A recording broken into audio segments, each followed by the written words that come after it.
My name is Juniper Hale, 32 years old. I told my son his 6th birthday would be special. Not in the Pinterest sense, not in the hire a pony sense. Special like being seen.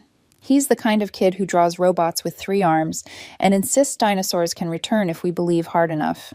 We'd planned stars on blue balloons, a cake with a frosting smudged rocket, and a present he'd circled in a catalog until the page thinned. Then my parents called and said, "Let us host. We've got it all.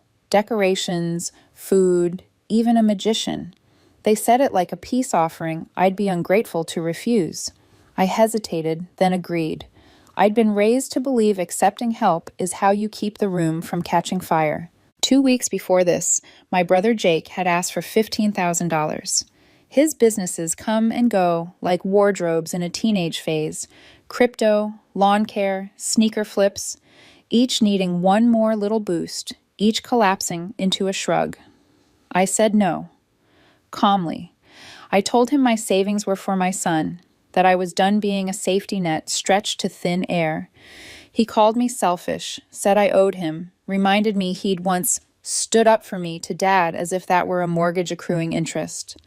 I blocked his number for a day, unblocked it the next, and told myself I wasn't keeping score. We drove to my parents' that Saturday with my son buckled into his starry shirt, a handmade card for Grandpa, sealed with a sticker he'd pressed on crooked. As we turned down their street, I watched for balloons on the mailbox, heard for music, children's voices, something. The house was still. No streamers in the windows, no folding table on the lawn, no shoes by the door. Just my father at the kitchen table with a beer, my mother scrolling a tablet, and Jake leaning in the doorway wearing a smirk like a bruise. My son stopped beside me, toes bouncing, eyes bright. "Where is everyone?" he whispered. I crouched, smoothed a cowlick. "Maybe inside," I said, and my voice didn't break. I asked my father where the cake was. He didn't look up. "We don't waste money on kids who aren't special," he said, like he was reading weather. I waited for the punchline. There wasn't one. Jake laughed once, sharp, pleased. "He doesn't deserve one anyway," he added, and glanced at me to see if the dagger landed. My son walked forward with the card, practiced "thank you" already on his lips. My father took it without looking and placed it beside his glass, an unread receipt.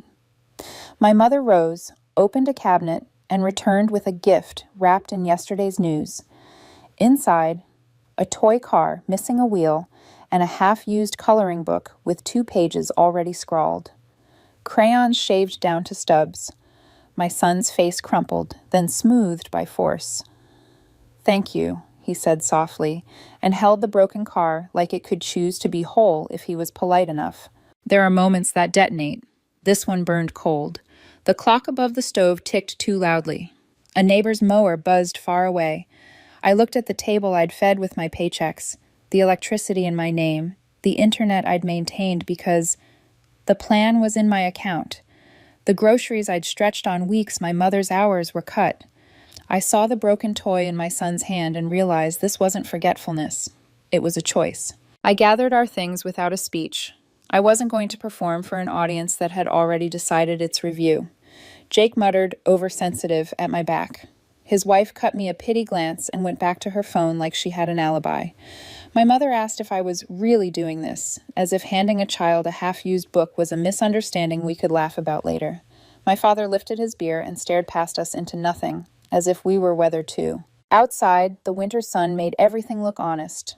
In the car, my son kept the toy car in his lap. "Can we get a cupcake on the way home?" he asked. "A real one?" "We can get 12, I said, and felt something click in my chest like a latch. We bought cupcakes with uneven frosting and wrote his name in blue sugar. We played dinosaur documentaries too loud and sang off key.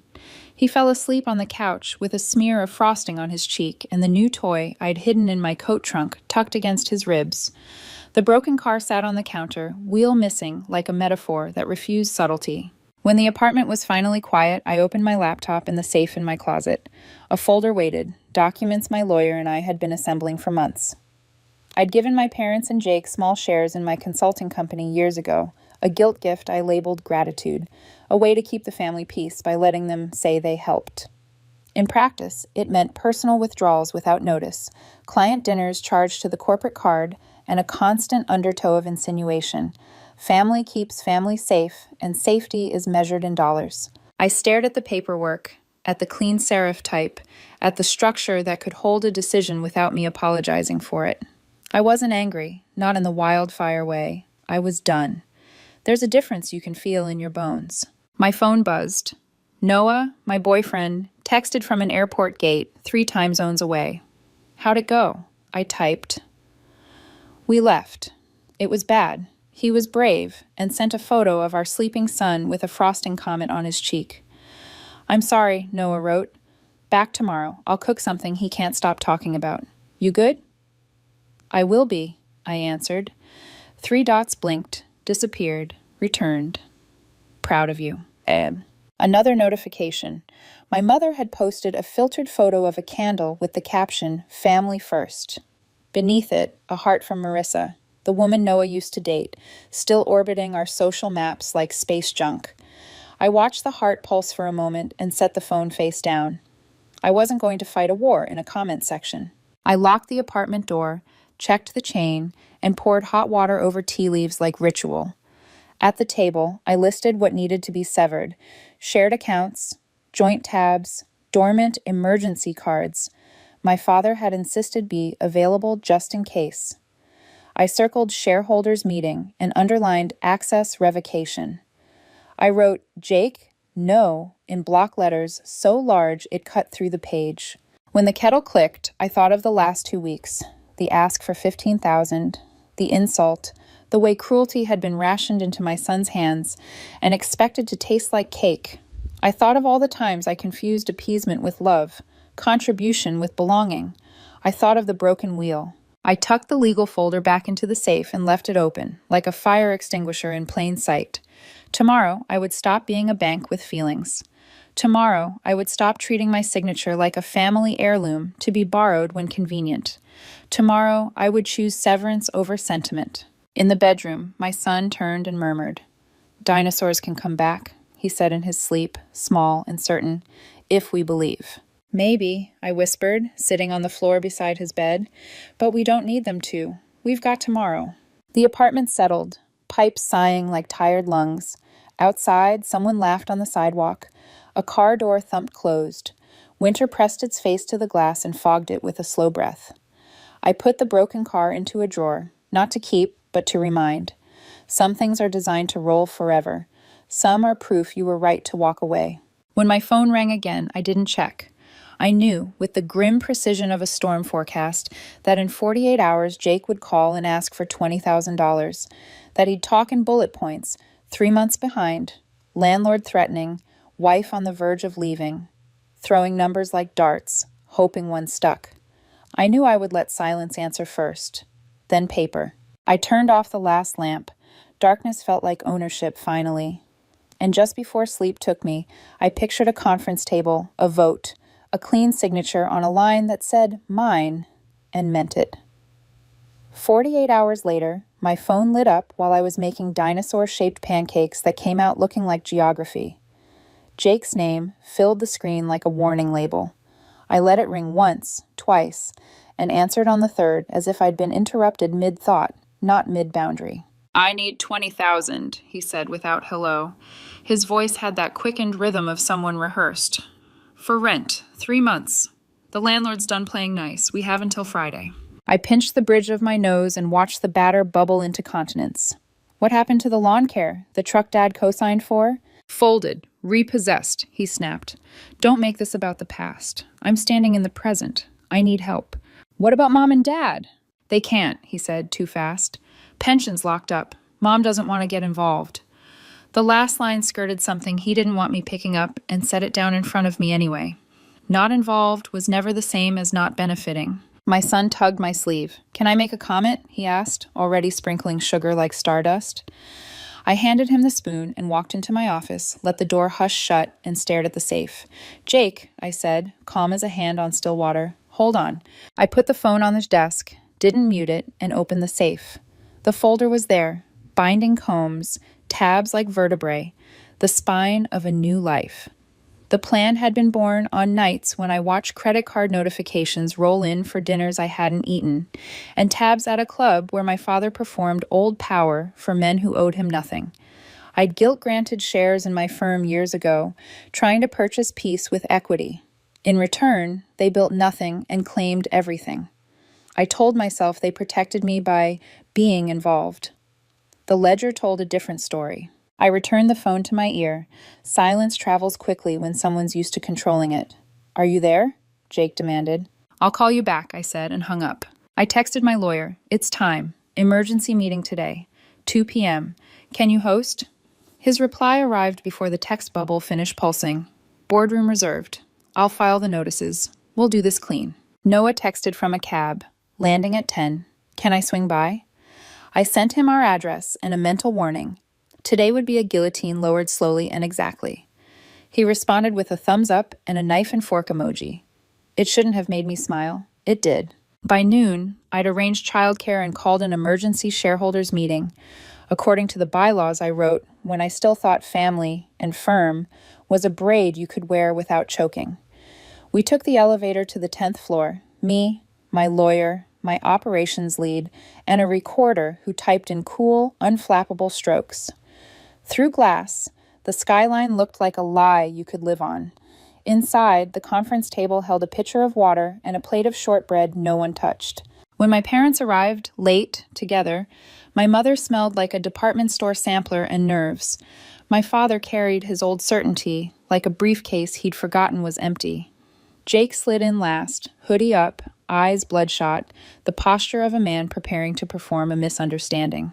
"I have a rent situation," he began, tugging the hoodie strings like they might ring for service. "This is a shareholders meeting," my lawyer said pleasantly. "We'll address agenda items first." I kept my voice even. Over the last 4 years, the company has experienced repeated misuse of corporate resources by non-operational shareholders. We've documented personal withdrawals, charges unrelated to business, and interference with client relations. There have been no contributions of labor, no fulfillment of any defined role, and multiple breaches of the shareholder agreement. Jake scoffed.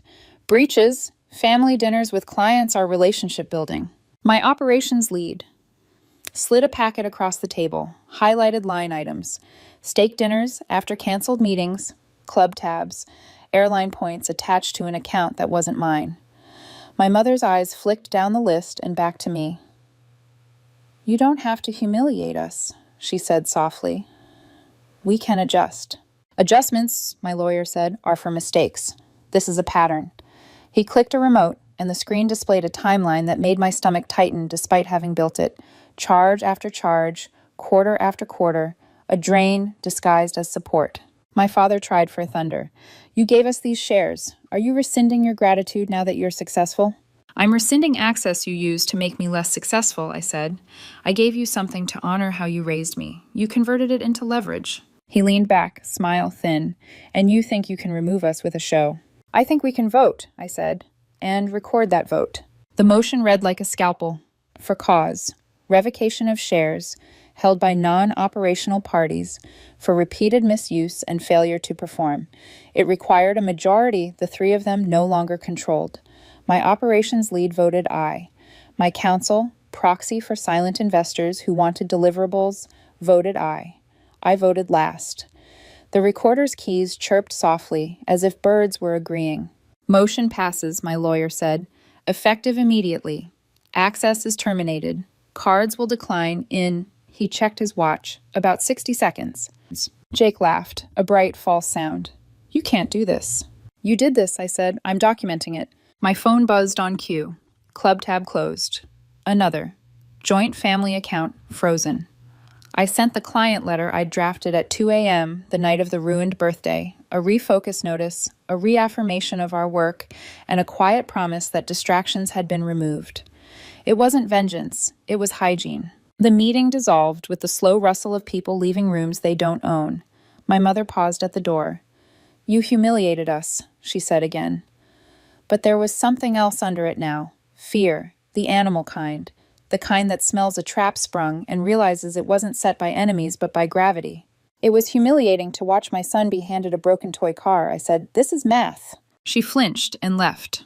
My father texted one word a minute later. Really? I stared at it until it became a dot in a snowstorm and then disappeared. Outside, the afternoon had the sour light of a day that won't decide what it wants to be. Noah met me on the sidewalk, scarf crooked, hair wine-tossed, warmth like a room I could walk into. He didn't ask if I was okay. He asked, "Where do you want to go next?" "Home," I said. "Then the bank. Then I need to send one more email." We ate late lunch at my kitchen table, Noah making grilled cheese like a quiet confession, my son insisting on cutting the sandwiches into rocket fins.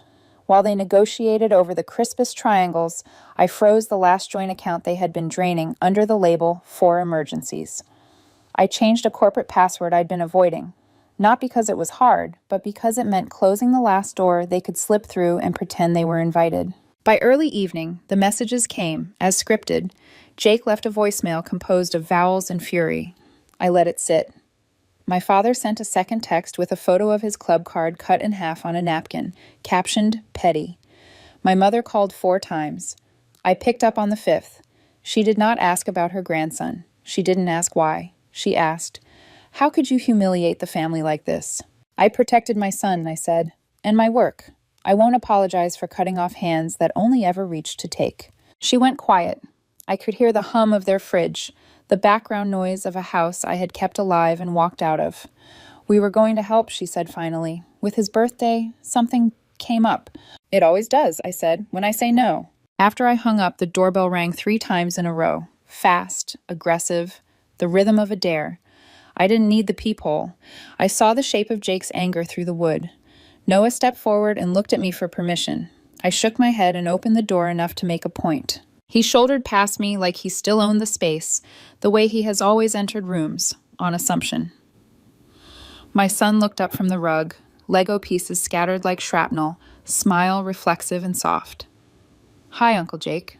Jake didn't glance at him. He planted himself in the center of the room like a problem demanding an audience. "You think I'm going to lose everything and just walk away quietly?" he said, voice low, shaking. "I have nothing. No rent, no credit, no shot." I kept my body between him and my son. "You've had 1,000 shots. I spent years loading the gun and handing it back. You refused to aim. You did this," he hissed. "You and your—" He jerked his chin at Noah like a weapon. "Perfect little life." Noah didn't rise. He leaned against the counter, unthreatening and immovable. I took one step closer to Jake. "2 days ago, you let a 6-year-old be humiliated in a house I've been funding for years. You stood there and laughed. Today, you lost access to the money you siphoned. You want to tell me who did what to whom." His jaw clenched so hard I thought a tooth might crack. "You'll regret this," he said. The words were a family heirloom, polished, hollow, handed down. I opened the door. "Leave," I said, "now. Or I call the police and file for a restraining order. Choose which story you want in the record." He backed out, slammed the door so hard a frame fell. My son flinched. Noah caught the frame mid-fall and set it on the table like he'd planned to move it anyway. When the house stilled, I went to my office and opened my rarely used business inbox. 3 emails were flagged urgent. One made my face go hot. A former client forwarded a proposal from Jake Hale Consulting, offering my services at a discount. The deck was a sloppy copy-paste of mine. Same phrasing, same colors, my strategy points with his name stapled on top. The return address was a UPS mailbox in another city. I forwarded everything to my lawyer and wrote one more email to Jake. Subject, final notice. The body was a list. Every unauthorized contact, every copied deck, every login from an IP I knew he had used in my office before he lost access. I ended it plainly. Any further contact with my clients or me will trigger formal legal action. If you ever contact my son, I will not hesitate. I pressed send. Outside, a neighbor laughed too loudly. A siren moaned and faded. My son placed 2 Lego fins on a misshapen rocket and announced it would still fly. Noah washed the 2 pans we'd used, noisily, like punctuation. He dried his hands, came to the doorway, and asked, "What's next?" "Bank," I said. "Then a call I've been putting off." And because storms have a way of acknowledging themselves, my phone rang at 6:02 a.m. the next morning while I was tying my son's shoes. "Dad." Not flat, not performative. Panicked. "Did you do something to the accounts?" he asked. "Everything is frozen. Checking, the trust, even the rental account. The bank called at 6. They said there's an investigation. Fix it." I looked at my son, who was practicing knot loops like magic, and then at the safe, and then at the calendar, where I had once written birthdays and investor meetings that now felt like different planets. "I didn't do this," I said, "but I know why it's happening." His breath rasped. "We need you." He was right. He needed me, and I was done being necessary. "Let me call you back," I said, and hung up. The line sounded like a door closing. The house felt lighter. The call from my father still echoed when I opened my email. Overnight, the forensic accountant I'd hired months earlier had sent a detailed report, pages of transfers, highlighted arrows, signatures that weren't mine, but leaned against my name like shadows. Buried in years of filings, my family had created a secondary LLC, piggybacking off a licensing agreement I signed in my 20s. They'd funneled money through it quietly, rent checks, credit padding, even vacation tabs disguised as business development. The red flag came when Jake tried to wire $25,000 to an offshore crypto wallet. The bank froze everything, every account tied to the Hale family name. My father hadn't called because of guilt. He'd called because the free faucet was sealed shut. Noah read over my shoulder, his brow a hard line. "They built a trap out of your own signature," he murmured. I nodded, and then they tripped it themselves. By midday, I'd sent the report to my lawyer and confirmed with the IRS that the case file was already open. It wasn't revenge, it was truth. A truth they'd written in ink and receipts long before I decided to look. That evening, Jake tried again. Not with pleas this time, with theft. A former client forwarded me a proposal from Hale Strategies, a poor imitation of my own decks. Same fonts, same bullet points, even the same color palette, stripped of polish. The email came from a UPS mailbox dressed up as an office suite. I wrote one line back, subject line. "Final notice. We have documented every infraction, every forged contact, every login attempt. Any further use of my name, my clients, or my son's likeness will result in formal legal action without warning." I hit send, the click like a gavel. That night, Noah paced our small kitchen, his voice low but sharp. "Marissa knew," he said finally. His ex's name landed like a shard. "She admitted she gave Paige advice on how to spin the birthday story. She said she was just helping a friend tell her truth." He shook his head. "She thought siding with them would keep her relevant. I told her she's done, completely." I studied him, wary but grateful. So she was their PR coach. "Not anymore," he said firmly. "She's blocked. She doesn't get to stand near this." I wanted to believe him. Trust, for me, was a bridge being rebuilt plank by plank, not a tower restored overnight. But his consistency, his quiet presence, was already a kind of architecture. The next morning, my phone buzzed again. This time, the message was from Jake's wife, someone who'd stayed mostly silent through the chaos. Her text was short. "I found something. You need to see it." I didn't respond right away. My instinct said trap. But then another message arrived, a photo of a thick yellowed folder, corners bent, my company's name scrawled across the top, misspelled but recognizable.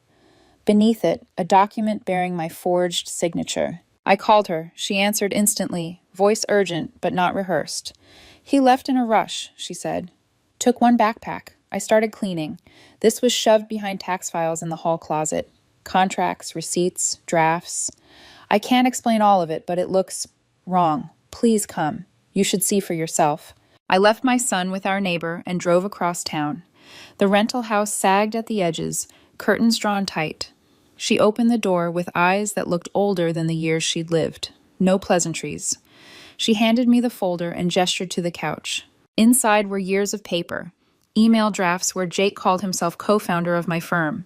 A pitch deck copied slide for slide from a conference talk I gave in heels that blistered my feet. A mock logo, my brand with his name beneath mine. And then something worse, a half-finished employment contract. The listed hire, my son, age 6, the signature line blank. The room tilted. My hands shook against the paper. "He tried to use my child," I whispered. She nodded, eyes down. "I think he opened an account too. In your son's name. I found statements. At one point it had over $40,000. Now it has 12. I snapped photos, logged each page, slid the originals back into the folder. My lawyer would need them whole. Evidence, not relics. Why are you showing me this now? I asked. She swallowed hard. Because I'm done covering. I have a daughter to think about, and he's not coming back. I left with the folder under my arm, its weight heavier than any suitcase. The sky was low, colorless, a ceiling pressing down. In the car, I texted my lawyer. Emergency filing tonight. Fraud, forgery, identity theft, minor exploitation. His reply came within minutes. Bring everything. We'll move fast. Driving home, I realized I wasn't shaking from fear anymore. I was shaking from clarity. They had crossed the last line they could. When I walked into my apartment, my son was on the floor with his Legos, piecing together a crooked spaceship. He looked up, smiled, and said, "It can still fly, even if it's missing a piece." I knelt, kissed his head, and whispered, "So can we." The folder sat heavy on my lawyer's desk, papers fanned out like a crime scene. He wore gloves while cataloging them, as if the smudged signatures could bite. Each page told the same story. Jake wasn't just reckless, he was deliberate. The fake co-founder titles, the plagiarized pitch decks, the forged contracts. But it was the documents with my son's name that made my lawyer's jaw harden. "This isn't just fraud," he said. "It's identity theft of a minor. That escalates everything." Hearing those words out loud made me grip the arms of my chair until my fingers hurt. My son was 6. He still thought dinosaurs might come back if we believed hard enough, and Jake had tried to weaponize him on paper. I remembered the birthday, that broken toy car, and it hit me like a second betrayal. They hadn't just humiliated him, they'd commodified him. We filed quickly. Forgery, fraud, wire crime, identity theft. My lawyer notified the bank and the IRS. The folder was scanned, logged, and sealed as evidence. He looked me in the eye before sliding it away. "This will move forward," he said, "but we need to shore up your defenses." That night, I sat at my kitchen table with a stack of forms and a pen that felt heavier than steel. I revoked every financial power of attorney my parents had once held. I had my name removed from the family trust, every joint account, every vehicle or property tie. Then I tackled what hurt most to realize I'd left undone: guardianship. If something happened to me, custody of my son would have gone to my parents, Jake next in line. The thought made my stomach flip, so I changed it. Effective immediately, his emergency guardian would be my best friend, the one person who'd never asked me for money, who'd shown up at hospitals with coffee instead of invoices.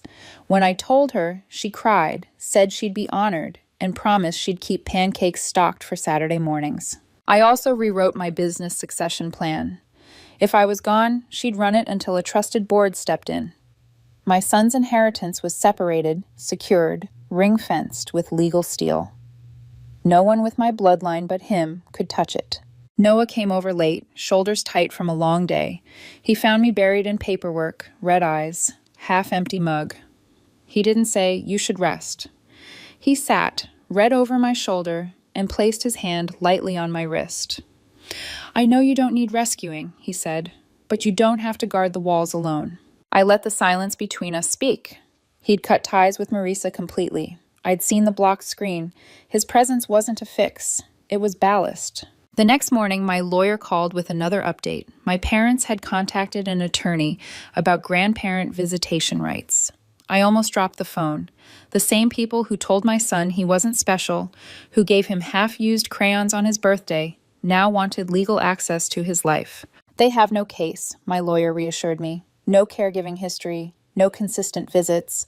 And with this documentation, any judge will see through it." Still, the attempt stung deeper than I expected. Love wasn't what they wanted. Access was. A new channel to keep me tethered. We filed a motion to block any future attempt. Preemptive, ironclad. That night, I tucked my son into bed, spaceship Lego perched on the nightstand. He asked, "Do I get 2 birthdays next year?" I laughed softly, smoothed his hair. "Maybe 3. He grinned and drifted off, clutching the blanket like a shield. I sat on the porch after, the city lights distant and blurred. My phone buzzed. An unknown number. I didn't answer, but I listened to the voicemail later. Jake's voice, cracked and desperate. I'm sorry, I messed up. Please don't do this. I deleted it. He sounded small for the first time in his life. But remorse isn't the same as repair, and I wasn't going to mistake one for the other again. The walls were closing in on him, not me. For once, I was outside of them, breathing air that wasn't borrowed. The news broke on a gray Friday morning. My phone buzzed with a headline alert before my coffee even finished brewing. Local man arrested in multi-state fraud probe. The mugshot was Jake's. Same jaw clenched, same eyes darting for someone else to blame.